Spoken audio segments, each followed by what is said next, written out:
Halo sahabatku semuanya, bingung kemana nih mau melapor yang tidak dapat BLT 600.000.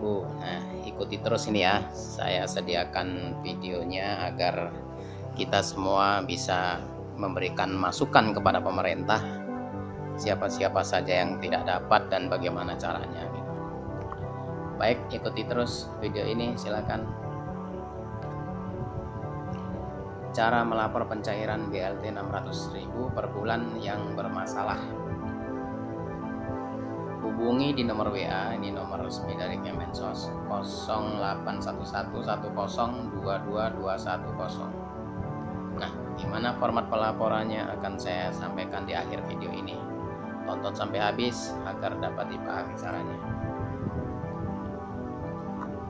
Nah, kondisi di lapangan ya, banyak yang cair, 600.000 itu yang diterima, namun ada juga yang tidak diterima. Nah, di sini siapa yang bertanggung jawab? Adalah kepala desa, merupakan pihak yang paling bertanggung jawab atas penggunaannya, penyalurannya, hingga pertanggungjawaban BLT dana desa. BLT dana desa merupakan program prioritas yang harus dianggarkan oleh pemerintah desa.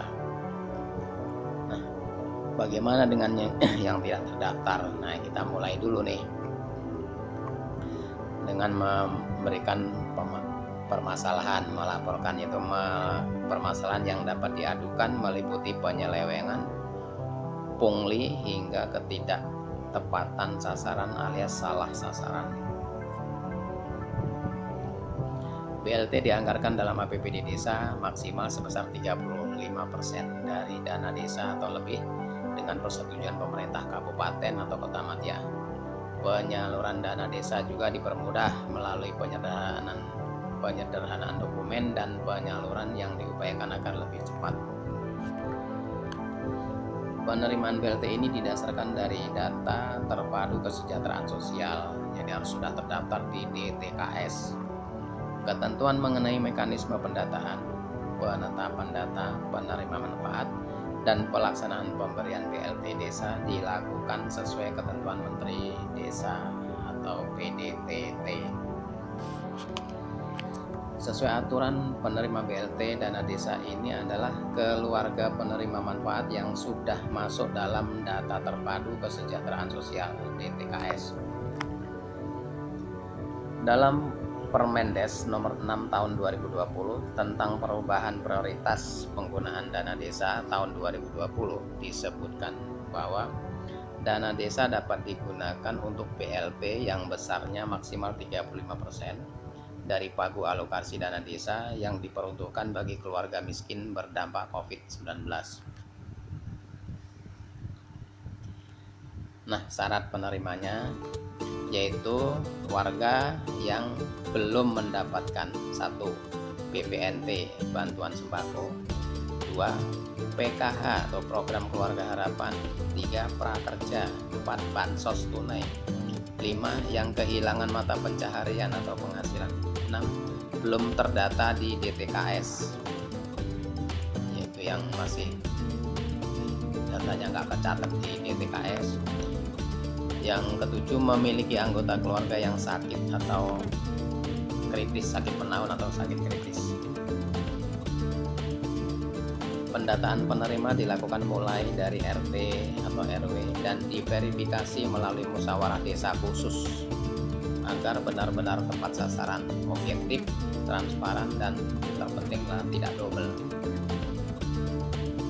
BLT diberikan selama 3 bulan mulai dari April, Mei, dan Juni.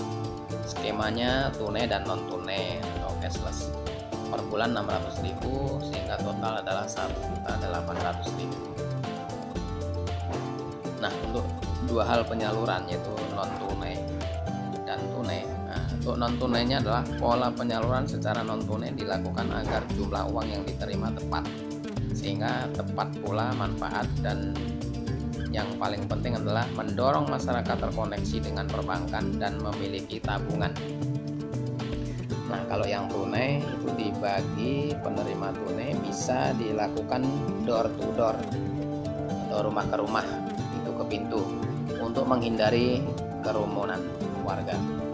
Nah, Cara door to door adalah salah satu cara menghindari kerumunan warga serta mendukung program pemerintah dalam memutus mata rantai penyebaran COVID-19. Pemerintah Provinsi Jawa Timur telah bekerja sama dengan sejumlah perbankan dalam penyalurannya, di antaranya yaitu Bank Jatim, Bank BNI, dan Bank BRI. Sejumlah kabupaten juga bekerja sama dengan Bank BPR milik daerah. Dan ingat, tidak dikenakan biaya maupun bunga. Pengurusan BLT yang non tunai cukup menyerahkan fotokopi KTP kepada kepala desanya. Kepala desa lah yang akan menyerahkan kepada bank-bank milik negara yang dilibatkan dalam program ini. Bagi warga desa tidak memiliki nomor induk kependudukan atau NIK, tetap dapat menerima BLT dengan syarat melengkapi alamat tinggal yang lengkap. Walaupun nggak ada KTP, NIK-nya bisa dapat juga. Yang terakhir adalah cara melaporkan pengaduan BLT adalah sebagai berikut.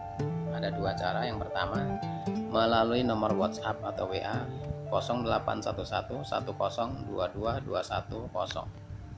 Adapun cara mengirimkan pesan pengaduan dengan menggunakan format nama lengkap saudara, spasi nomor KTP saudara, spasi alamat lengkap, spasi dan isi aduannya apa. Misalkan warga yang miskin sekali malah nggak terima, tapi warga yang tidak terlalu miskin malah menerima, seperti itu. Nah, nomor tersebut tidak untuk menerima telepon, hanya pesan WA, dan tidak untuk melakukan pendaftaran penerimaan bansos ke Kemensos. Jadi nomor ini hanya untuk pengaduan saja.